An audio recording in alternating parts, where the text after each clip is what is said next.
core values. Okay. And that is... Yeah, you were talking about that. Exactly. And like the only actual thing that you need for a relationship to work, like, is consistency and to have and shared core values.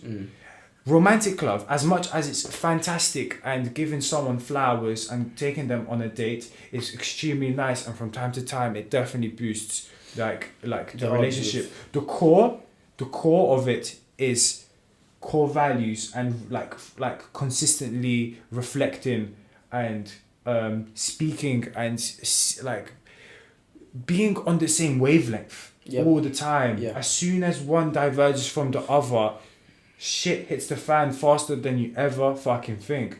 And I am like myself. I would say that there was just a point where like my life was extremely like it was. I lost full control of everything. I was doing exams. I came back home for Christmas, and I have a 2-year-old brother, and like I was all around the house trying to help my mum and everything, and I was just so fucking like just busy, and I didn't like, I forgot basically, in a sense, that like sitting down and having a conversation and appreciating each other's core values, or identifying them, or trying to find the middle ground, is the thing. It's not the date which will help it in the long run. Most of the time it kind of hides it, in a sense. Like, you may have problems, right?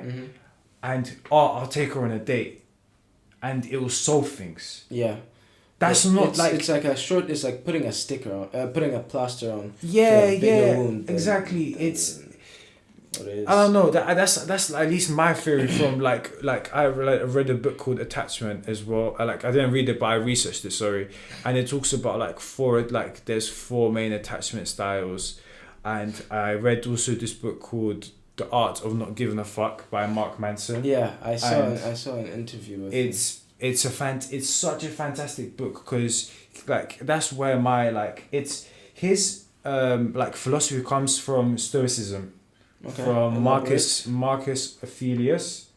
And he was a Greek philosopher, and the whole point of Stoicism is basically not to give a fuck about, and when you do give a fuck, make sure that it's worth giving a fuck about, because most of the time us humans, it causes a value hierarchy of what you really pay attention to.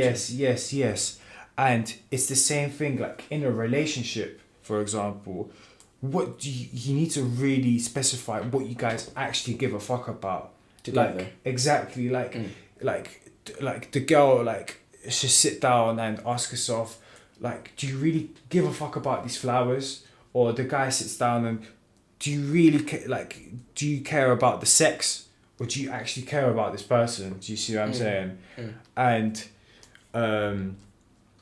choose what you give a fuck extremely wisely, because if you don't pick them right, then you can get yourself into you can cause yourself more pain than you need to as well.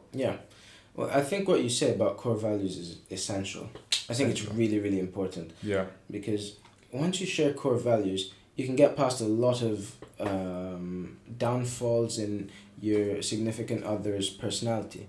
Because you can get past that, because the bedrock of your relationship is really set properly, and it's based on the same stuff. Which is why people that marry from... Well, I don't know the exact stats, and I don't know whether this is actually a valid hypothesis for me to make, or a valid assumption, but I'd assume that people that are married from the same religion end up staying together longer. It's easier. Because because the religion has already given them the values that they're going to uphold, and also give to their children and people around them. Because they're going to they have the cultural similarities in terms of they'll go to church at the same time. Definitely. They'll at least treat people in a way that looks similar. In some sense, you know, like a way that approximates to something that would be in the same...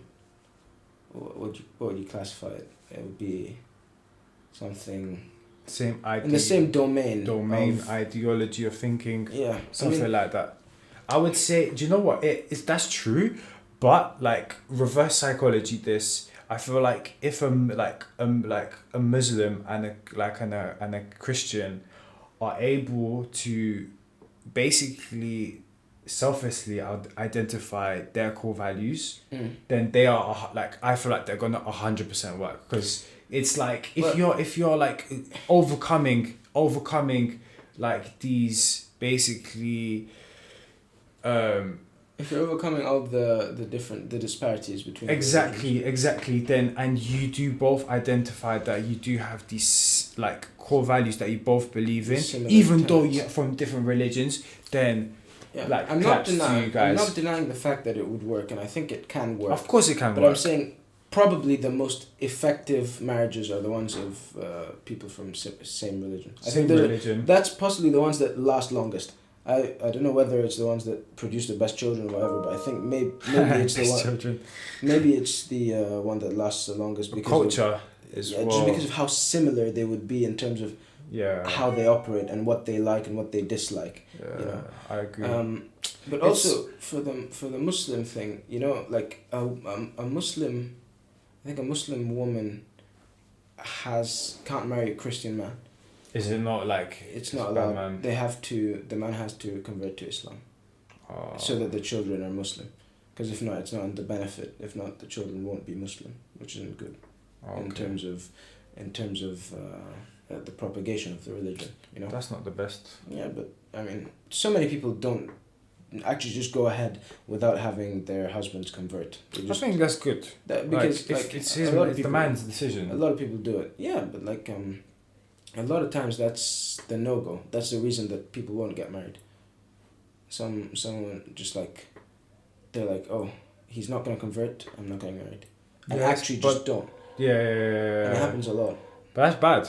I guess. But in a sense it's good. Like, that's what I'm saying. The problem is, like, when something happens, you inherently think of something bad as good. But I think in essence, if the person decides that she doesn't want to get married with you on the pure basis that you don't want to convert a religion because it's genuinely something you don't believe in, then it's probably a good thing that she fucked off, because in the long run you guys will have there'd probably be so many conflicts. So like this is what I'm trying to say, like if both, like, I think both everything ends, stems